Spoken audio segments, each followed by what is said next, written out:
All right. Welcome back to the Kicking It with Crosbys podcast. It's me, Mason Crosby. If you're tuning in for the first time and this is your first episode and you decided to skip ahead a little bit, I am Mason Crosby. I played in the NFL for 17 years, am pondering my future and a lover of dogs. Rees, tell them a little bit about yourself. Happened? I felt Oh, like hello. I was giving like a profile. That was amazing. Like, Thank you. seriously, I was not expecting that. That was great. I love when I surprise you. Rees Crosby. I played sports a long time ago in like high school and maybe a year or two in college. No big deal. But I don't have an NFL background, but I love sports. I like to provide the fan aspect of it. I have a beard and my favorite color is green. See? Wasn't that fun? That was good. All right. Well, we laugh, and we started this off with some little bit of joking humor. I am wearing my Brewers hat today for a very specific reason, and we're gonna dive into the sad passing of the one, the only, the great Bob Uecker. Passed away just short of his 91st birthday. Just a legend. A legend in broadcasting, a legend in the sports world, in baseball, not only beloved there in Milwaukee with his time, 54 years is how long he brought, as a broadcaster there with the Brewers, which is just amazing. So we talked a lot about it on the Mason Crosby show there in Milwaukee, and just want to carry that over to our conversation here because there's so many awesome moments that I can think of from the movies, just from listening to him in the booth, whenever I got to hear him more on the radio there, living in Wisconsin. But obviously, I think our minds always go to like his time in Major League. And, he was on the show. I forgot he was on the show. Was it Belvedere? Mr. Belvedere. And then he made over 100 appearances on the Johnny Carson show. Wow. Johnny Carson idea. He's the one that deemed him Mr. Baseball. Yeah. I mean, yeah, so, my first intro Major League, that was where I heard him for the first time, and that iconic voice. And, from there, it's been a million movie quotes ever since. And, just a bit outside. I know. I posted that on Twitter. With the thing, because it's just like literally that's anything that happens, you can just say just a bit outside. It's the best. And I think about you and I and like this podcast sometimes of the whole like, hey, you got anything to add? Nope. You don't call him the best color commentator in the league for nothing, folks. Like he's just everything that he did was like absolutely hilarious. And then lucky enough to go to the Lombardi golf tournament several times and get to meet him in person. And just every time you meet him, that is who he is. He's larger than life. He's unbelievably nice. It's that iconic voice that just like he is always, just a pleasant person to be around and to meet. He's the type of guy that like, it's like everything he says hits, right? Like you're just like, I don't want to stop listening to the words that are coming out of his mouth. Like I would find myself, I've been around a lot of personalities, a lot of people that I would say are funny or interesting or all of that. But like before we tee off, and you mentioned the Lombardi Cancer Foundation and the Golf Classic, which you've been a huge part of. I helped co-chair it for a long time. So and Bob Uecker was a big supporter of it as well. So if you're listening, if you're looking for something to give to or support kind of in his honor and his name, Lombardi would be the Lombardi Cancer Foundation would be a great place to kind of start there. So, but I remember just following him around on the tee box before we're teeing off. Everyone's cutting it up, taking pictures, doing stuff. And we had a conversation, but then like, I didn't even notice, but I was like staying close to him because I just wanted to hear his interaction with everyone else because it's incredible. He went to each person and made them laugh and gave him like a different little rib or, kind of gave him a hard time. And he's like, oh, you sure that I think one time he said to me is like, oh, you chose that outfit for today.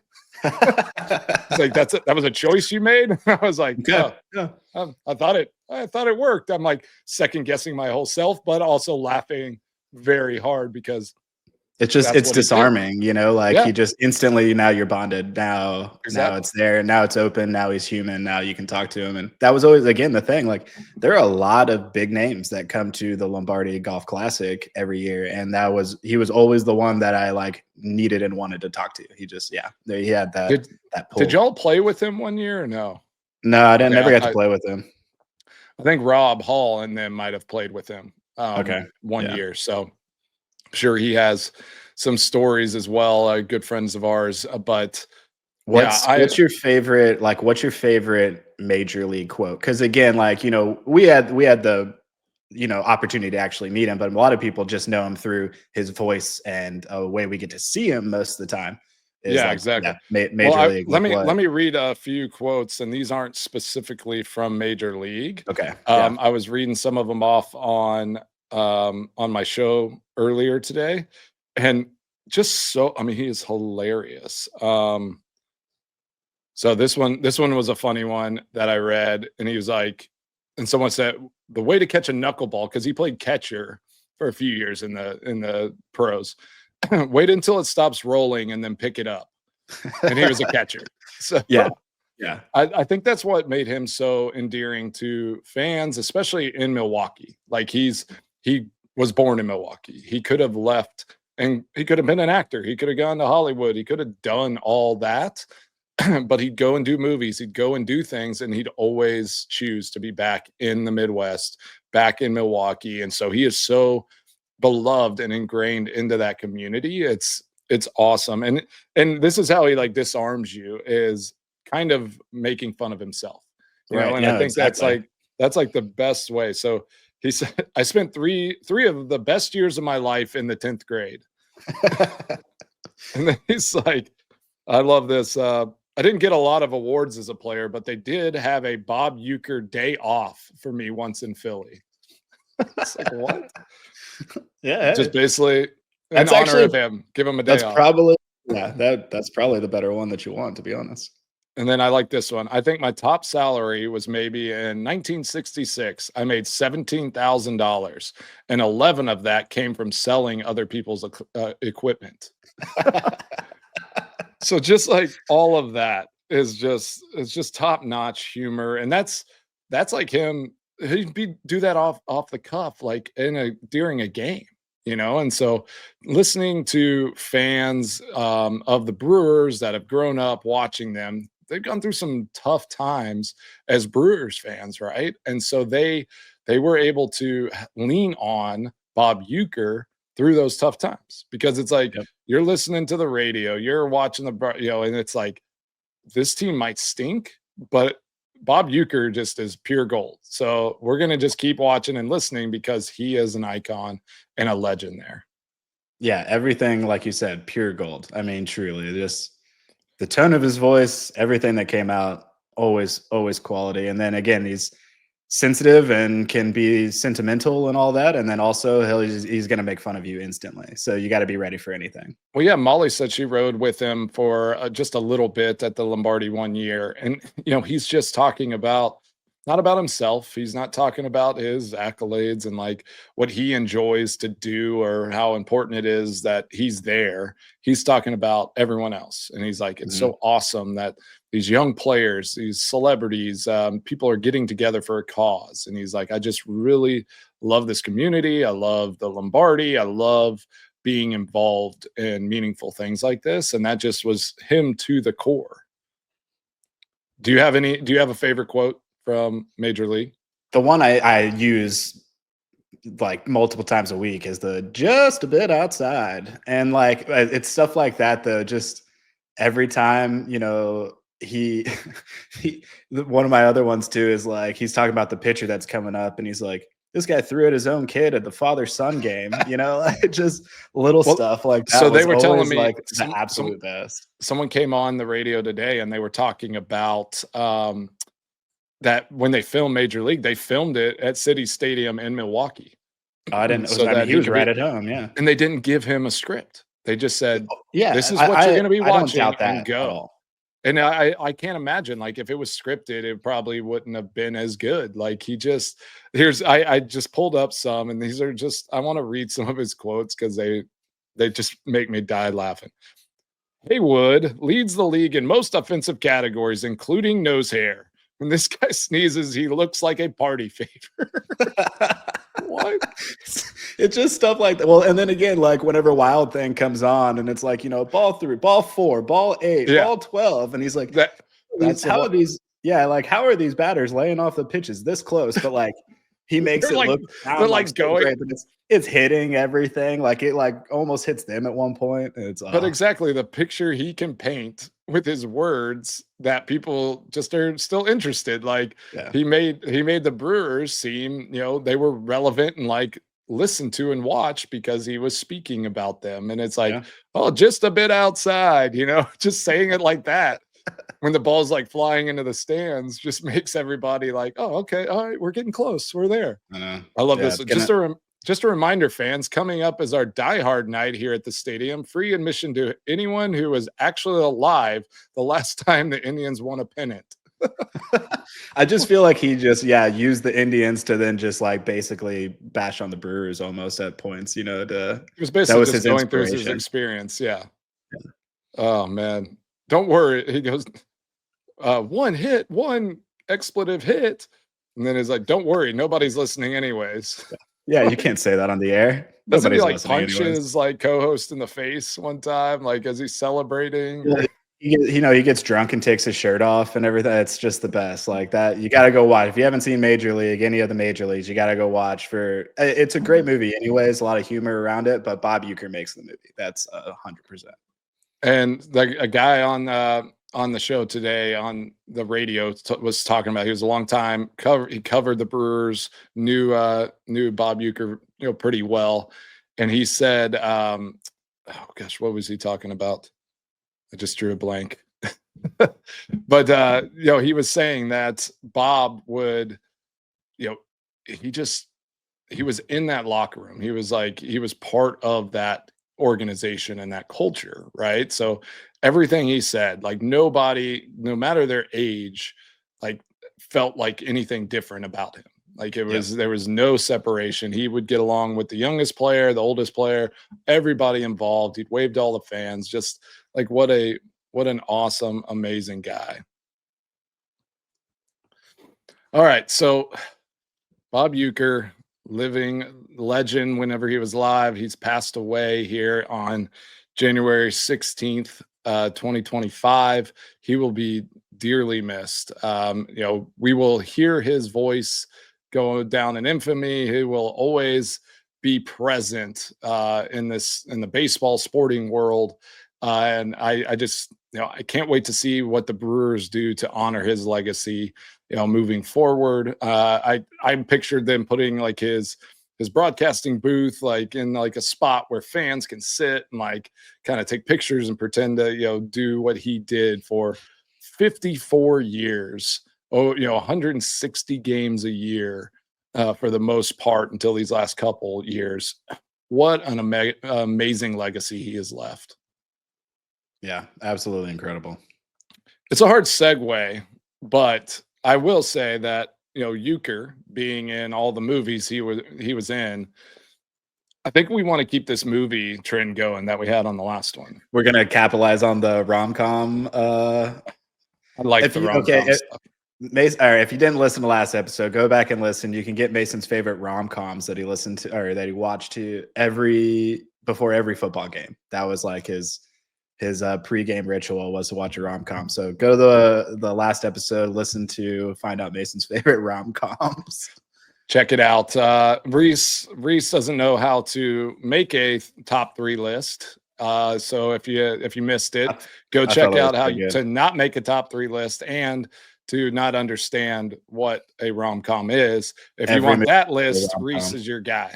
You try hard enough, every movie's a rom-com. When I think of you, I think try hard, Rees. You're a try hard guy. I'm gonna twist it and spin it to make it a rom-com. Do you want to push this out like we kind of teased it? I think we pushed the movies to the end. in honor of Bob Uecker and his movies, we will push our top 3 movies to the end of our show because I think that's a good way to finish this. And here's what we're gonna do today. We're gonna give each other, which we haven't told each other the name. We're gonna say a name of an actor and an actress, and we have to give our top 3 favorite movies that they've been in. Got it. Okay. So you know who you're gonna ask? I'm locked in. Yeah. I was gonna ask, I'm gonna keep it easy for you this time. I was gonna go really, I'm like, we'll go harder at some point. I'll give you like an obscure that you'll know, but it's gonna be a little tougher. Yeah. But this one's a slam dunk. You should have no issue. A slam dunk. Was that a hint? Okay. Anyways, go ahead. I'm ready. Okay. So it's hard. It's hard to like move on from the Bob Uecker stuff, but we're going to talk a little bit because it is still playoff time and it's playoff week. And so we're going to move into NFL and football playoffs and discuss some of the matchups coming up. We want to talk about Liverpool played on Tuesday. Was that Tuesday? Yeah. They played on Tuesday. There were some matchups in the Premier League, some good games, but we're going to dive deep into the NFL playoffs, talk about some more NFL and Packer memories from my time playing and Rees, viewing and being a fan in those games. So let's. I always love how that is like, yeah, when I played it and Rees was like, he saw it, he was there. He was there. I watched it on TV. I was there. I felt it. You were there at a lot of them, weren't you? If I wasn't present, I was there, spirit in your heart and spiritually. Like you're my comfort blanket, out there. We already had this moment. Remember when we stared at each other? I remember. I didn't like it. I didn't like the stare, but yeah, it felt uncomfortable. All right, we're go for it. I'm ready. All right, so we got some big matchups. You got Ravens versus the Bills, which. Okay, they're in the AFC, Rees. I know you don't, but that's a huge matchup. Is that Atlanta? Josh Allen versus Lamar Jackson. They will be playing against each other. Like I think one of them, the one will be on defense when the other's on offense. I actually believe that should be part of that showdown because that's such that you need to be on defense too. No, whenever it's like it's Josh Allen versus Lamar Jackson, is that actually happening? Like.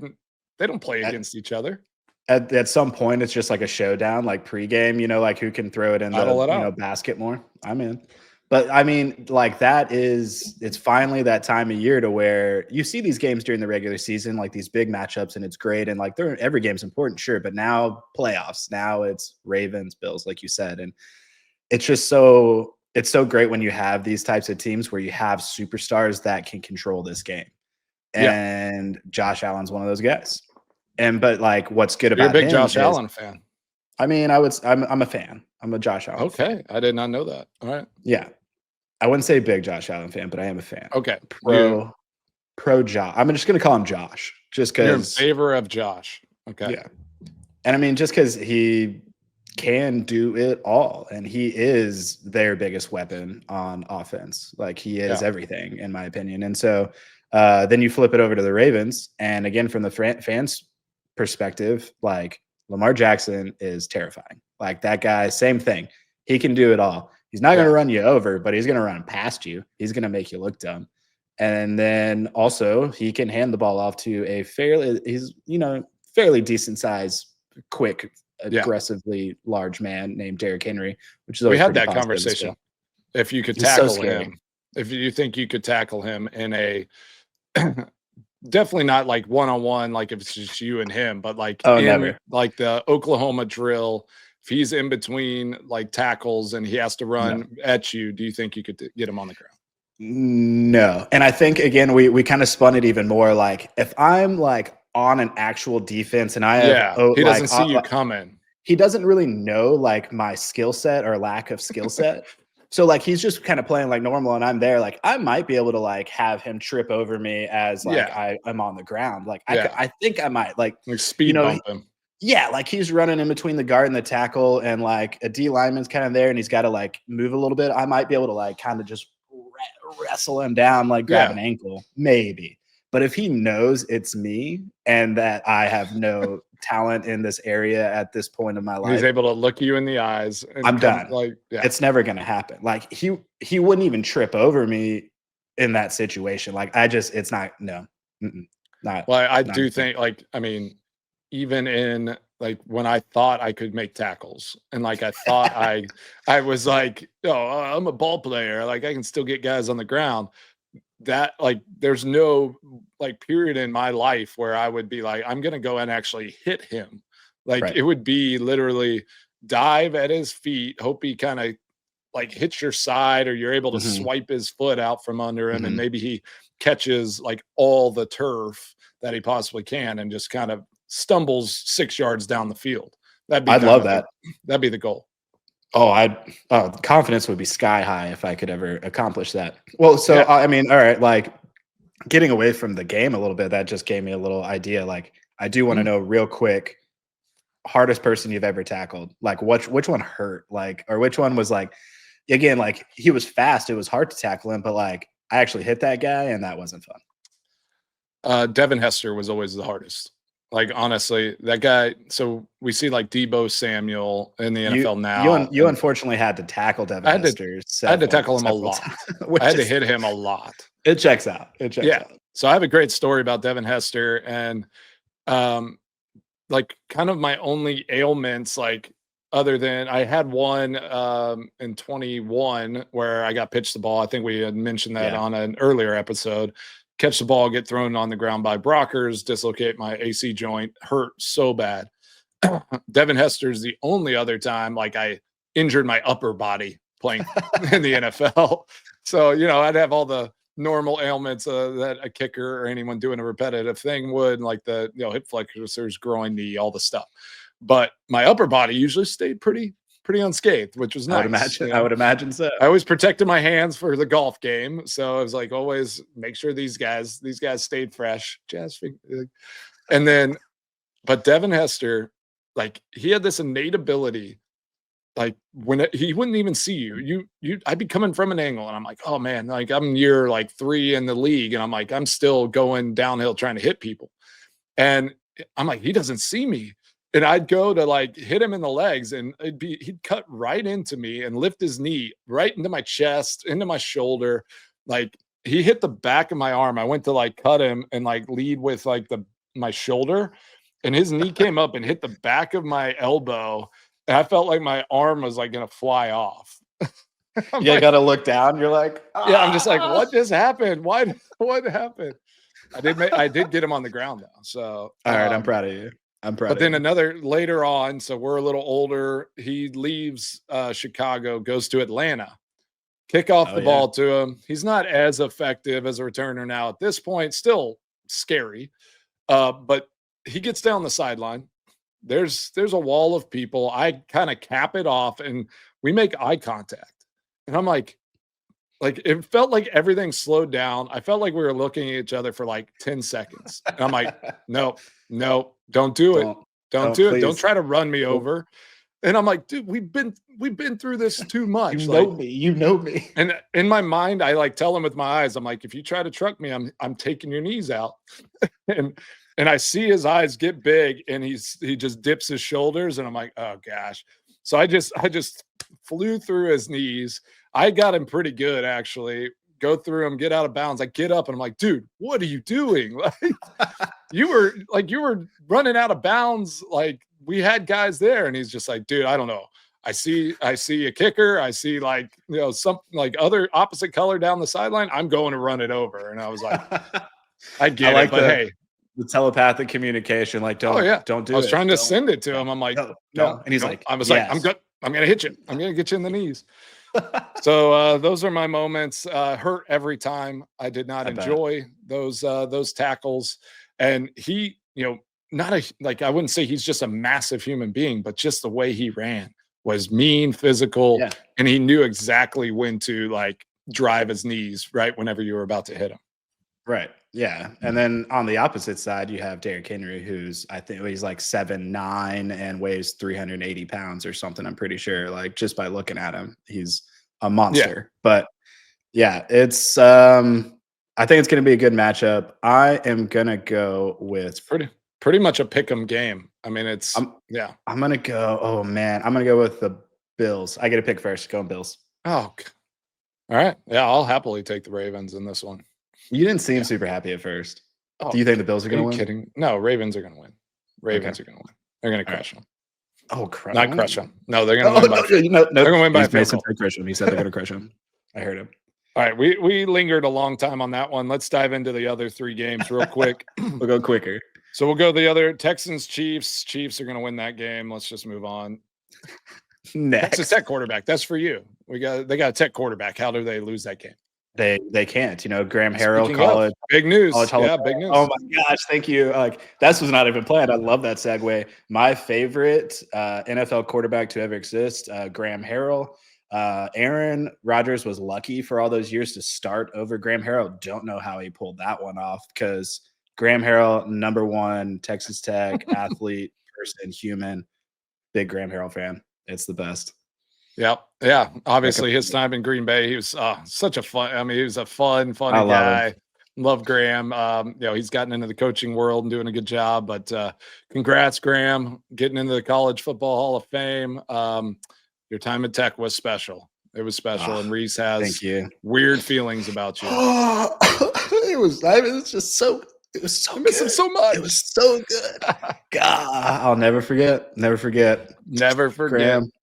Love you, buddy. All right. So you got Rams, Eagles. I mean, are we both picking the Chiefs in that game? I'm assuming we're both picking the Chiefs in the game. Yeah. Okay. Or do you want me to not? You said Chiefs easy. I'll go Texans because someone has to win. Someone has to lose. All right. So I like this better. Upset.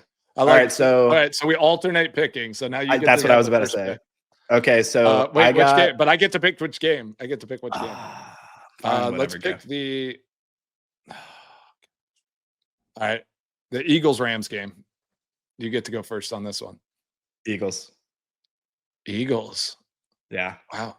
I'm not impressed with the Eagles. I've been a little down on the Eagles. Packers, the Eagles played a bad game. They won. So, some of that sometimes is, especially in the playoffs, a little worrisome where it's like they don't play very well. They still beat, a pretty good team in the Packers, so they could be something to reckon with. But I'm fine rolling with the Rams. I'm fine with the Rams. Smash the Vikings. They lit it up. Yeah. So if they can stack 2 games together, they're going to be tough. All right. Lions, Commanders. You get this one. I mean, I love I'm high on the Commanders. I love what they're about. I love the team. Are we picking straight up win-loss, or are we picking points? I don't know. Whatever you want to do. All right, we're just gonna go. You can put an asterisk. We're just gonna go win-loss. We're just gonna go win-loss for our picks here. Straight up. Once as we progress, if we get some some stuff going where we got an odds thing going, and we need to actually have the lines registered.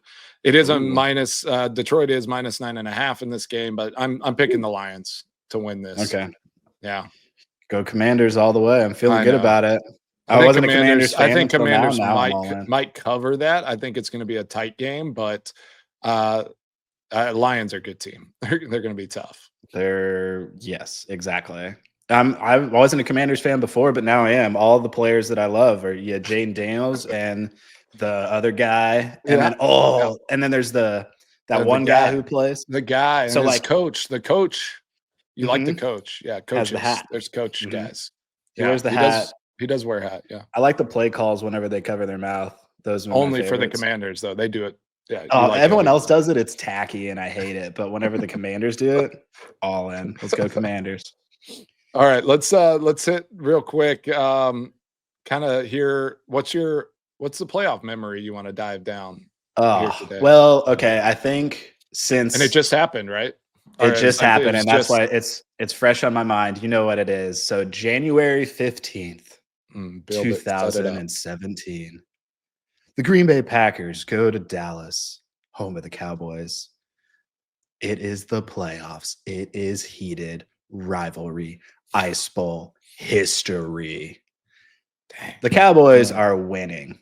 I'm feeling it. And there is less than a minute left. And Aaron gosh dang Rodgers comes onto the field and has a million years to throw it to Jared Cook unbelievable. Incomplete, complete. What is it?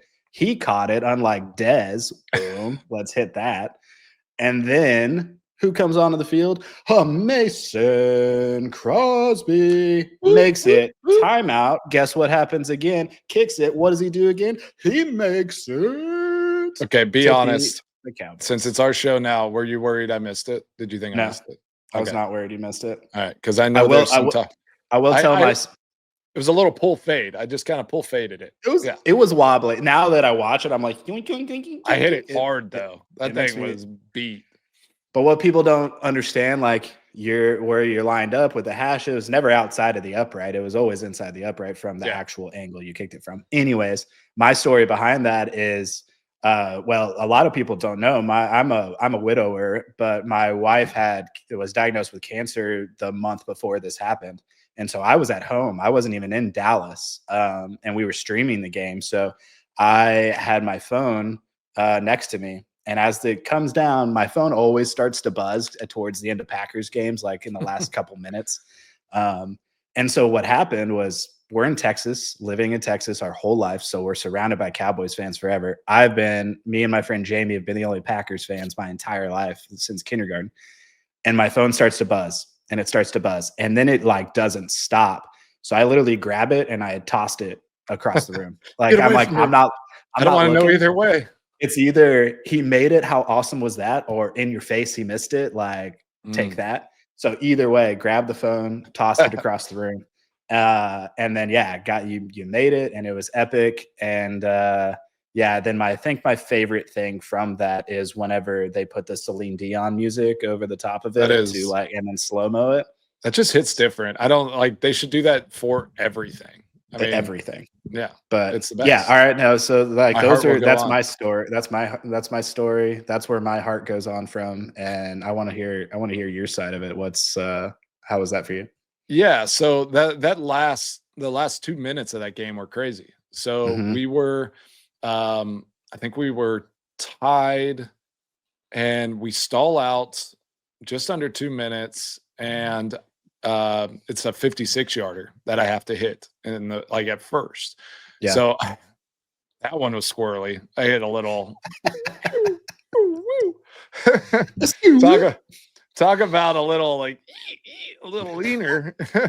Did you have body English on that one? Yeah. Yeah, that one was gnarly.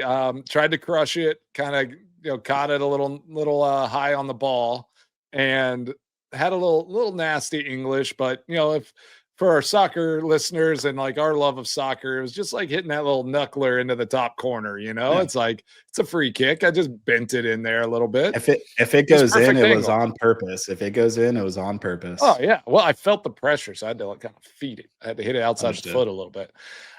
So I hit that. We kick off. Cowboys drive down. Dan Bailey hits a 52-yarder inside, with, I think it was like 45 seconds left or something. We get the ball back. Aaron gets sacked, if you remember, by Heath. I don't somehow remember holds the ball. He gets hit. Oh yeah, back. he got hit blindside, and he only had one hand on it. I remember. Somehow holds onto the ball. Saved the game right there, because if he fumbles, they win the game. So holds onto the ball. We're able to, I don't know I can't remember the sequence, if we called timeout or if we had to spike it. One play left, rolls out to the left, throws that just like dagger. If you watch it, Jared Cook literally ran from the far side of the hash all the way across, and then just drags his toes on the sideline. It was so wild. That route was like the most exhausted route of all time, because he had just sprinted down the field when Aaron got sacked. Exactly. So he's just like, you can tell he looks so tired. He's just like chugging along. But what's crazy is like what people sometimes don't realize is that that's like a practice. I mean, it's like the backyard football play, but we've run that in practice 100 times. So it's just extend the play, get outside of everybody, find Jared Cook deep down the field. Gets his toes in. I was on the field. It felt like an eternity. And like you said, I kicked the first one right down the middle, felt really good. The next one, and I will say, if you watch the clip, Heath gets a great rush off the edge. I look back and I'm like, if I didn't keep it tight inside that left upright, like he might have had a shot at it. Yeah. So like this game always comes down to those like little minuscule things, and sometimes it's a game of inches, Rees. If you didn't know that. Thank you. So I hit it. I was just in like it just was an overwhelming moment for me. Like the whole thing. We got a line here from after something that I said, and it was like it's kind of a blur right now when we have 35 seconds on the clock and our offense can move the ball into field goal range and get a manageable kick. That's just special. So yeah, I said that again. After 35 seconds, there was a sack that happened. Like all of it is absolutely the most incredible. One of my favorite parts about the throw and the catch is whenever you see the other angle from behind, like the sideline angle, you see Aaron kind of like tiptoe as well. Know. Like he like even tries to drag his feet, like had, the body English on that. But yeah, that's crazy. It was yesterday. Like what was that, 8 years ago? 2017. Yeah. It's wild. How it feels like yesterday. I know how time flies. But yeah, that was a special moment. And just to be able to go out and like execute. And then again, how I watch games is so unique because of moments like that. I'm like, it doesn't matter. 35 seconds, like we got a shot. Like my mindset always is like, our game is not over. We've never lost until that final whistle blows and they tell me to get off the field. Like, and I think it's because of having a quarterback like Aaron, moments like that. And honestly, even since being a kid, and I think how we were brought up too, it's like, you just play.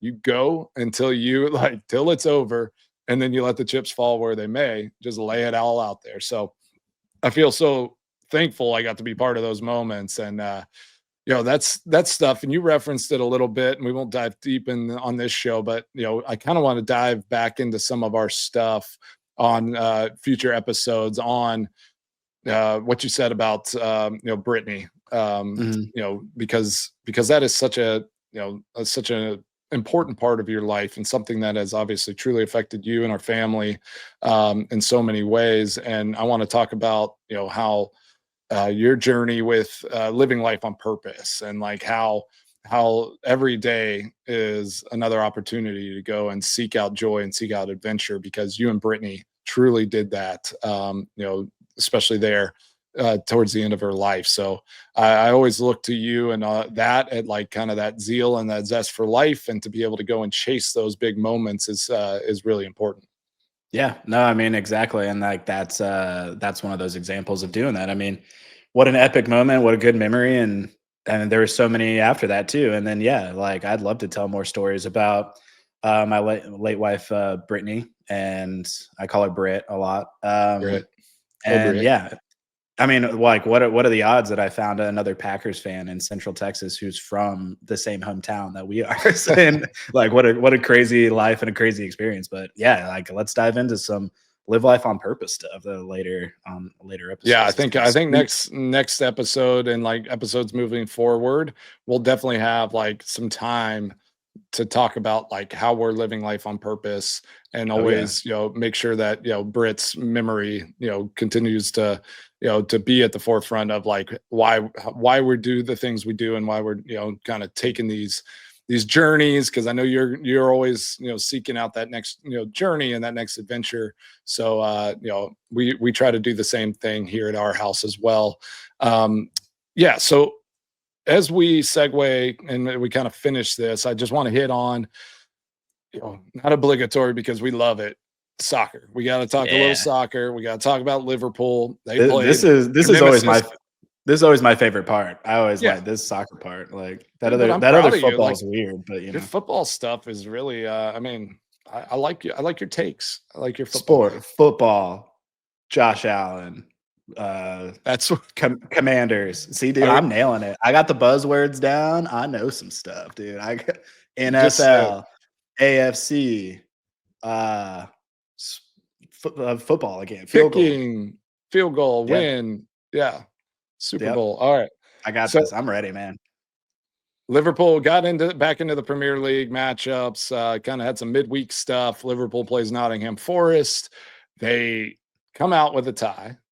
And it was Nottingham Forest is a little thorn in Liverpool's it's the only team dominance in this year.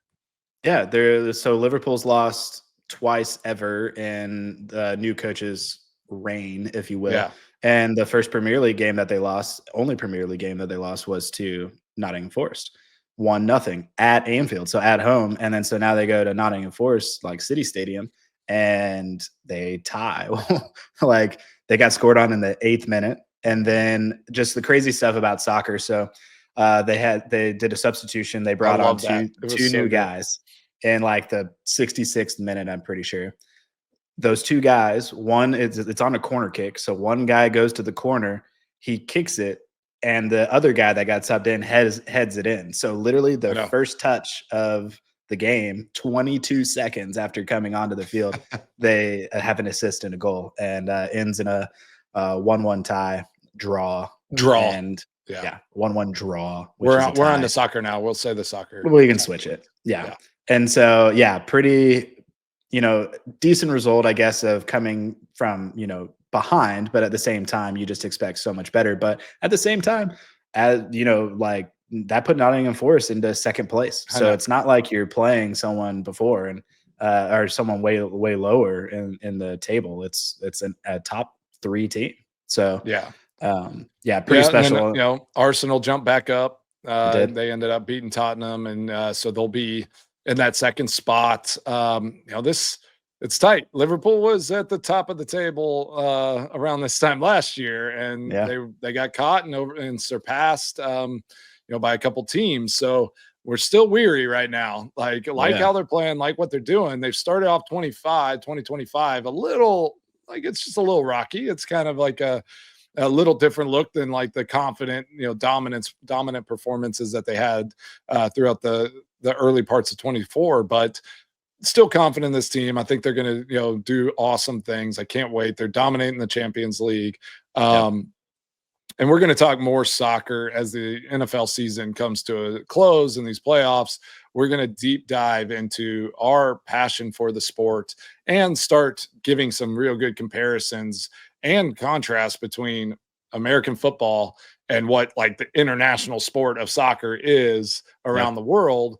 And so I'm so excited to eventually dive into like stadium experiences, like fan bases, like trying to, have some guests on and get their allegiance, tied down to either if they're a soccer guy, a football team, and vice versa. So that's kind of what the journey is going to be like as we kind of develop this podcast and where we're headed. So Next game for Liverpool, Brentwood, this Saturday coming up, the 18th. Brentwood? Did I say Brentwood? You did say Brentwood. I'm looking at you, and all I think is Brentwood. They're playing there. Oh, they're playing there. Brentford. I'm like, I'm going. I'll be Brentford. There. They're playing Brentford versus Liverpool. Yeah. The Bees. And that's Saturday, the 18th at 9 a.m. Central Time. Quick. I'm just going to throw this at you real fast. And I just want to see where your head's at. Name as many Premier League mascots as you can. The Hammers, the Cottagers, the Toffees, the Spurs, the Reds, the Red Devils, the Citizens, the Gunners, the Seagulls, Red Dragons, Cardiff, Swansea. They're not. That's not Premier League, but Swansea. I went off a little bit. There's others. What's Newcastle's mascot? The Toons. There you go. I think. Is that right? West Hammers. Hammers. Is that West Ham? Yeah. Yeah. I know some of them they're just like a color or bubbles, stripes. I don't even know what they are. Pretty bubbles in the air. All right, I'm gonna keep testing you, and we're gonna make sure that by the end of you'll probably have it next week. But I wasn't ready for that. That was literally as quick as I could off the top of my head. Name recognition and things like that. I mean, football, soccer. Kicks. All right, fine. Oh, we're doing this. We're quizzing people. Guess what? Name 3 movies right now with Ben Stiller. We teased it earlier. All right. Ben Stiller. Go. Ben Stiller. Oh my gosh. I was watching one the other day, Meet the Parents. It's so good. It's so good. Like it was. I forget how good it was. Like that was a top one. Every time I see mums, I'm always just like, you just buy a whole lot of mums. You get a whole lot of mums. Swordfish or steak? I'll have a little bit of both. Can't say bomb on an airplane. Like there's so many that come to mind. Okay, next. But next you take those little twigs out of your hair. Clean out your ears.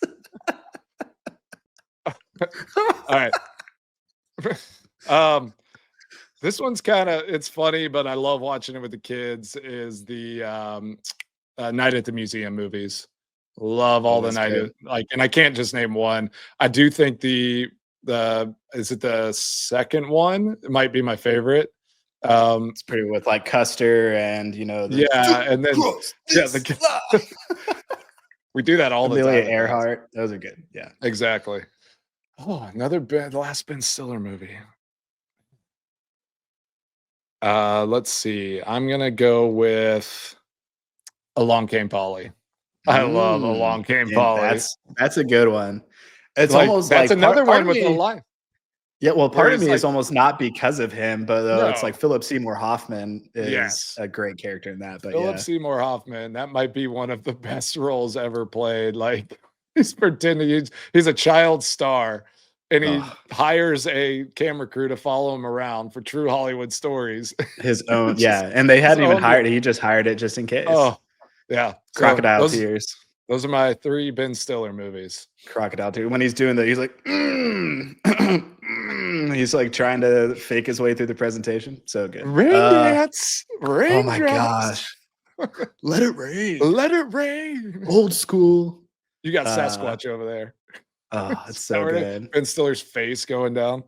I got Heavyweights, Tropic Thunder. I'm not giving you Ben Stiller. I'm giving. Oh, I know, but I'm just saying Heavyweights, Tropic Thunder. Oh my gosh, yes. Oh, Tropic Thunder is a good one. Heavyweights, I quote that one constantly. I'm feeling skinny, Tony. Yeah, that's like an early Stiller. Like due to lack of hustle, deal with it.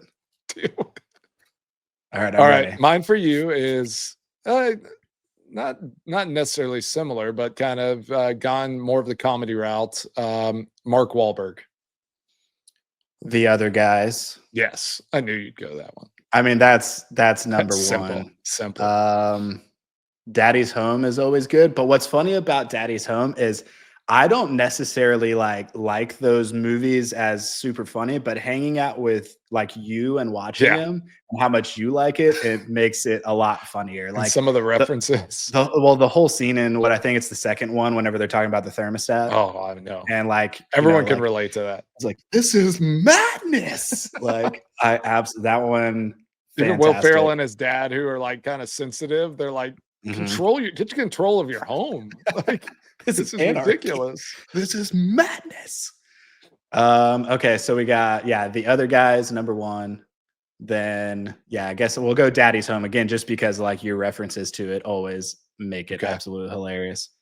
And then they're super raunchy, but those movies are absolutely hilarious. And again, it's maybe not even when I'm watching it, but it's like those quotable ones. Yeah. I think I might actually, you know what? I'm going to take out Ted and I'm going to put a cameo Mark Wahlberg into Date Night with Steve Carell and Tina Fey whenever he never has the shirt on. And he's like the guy that can hack in. Yeah, he's like, why don't you just put a shirt on and we can go and we can figure it out. And so you like that one because his shirt was off. Okay. Yeah, that makes sense. I didn't think about it, but you sure that's not number one for you, Rees? Let's go with number one. His cameo. His cameo because he didn't have a shirt on. It was good. Yeah. All right. So this is the second movie little bit we've done, and you've done it the same way where you go from 1 to 3, which I don't understand. Like that is just not. Why can't I do that? You can do whatever you want. What if it's not in that order? It's just what order that comes to my mind. Okay. You're not in control of the order that I pick. I'm a man. I will pick. I won't control you. I'm gonna go 2, 3, 1 next time, and you're gonna. I know you will. You'll do whatever. You'll do whatever you feel. Is that best. Standard protocol to go 3, 2, 1 on a list? I think you usually count down to your top. It's I don't know. I mean, like I feel. Suspense.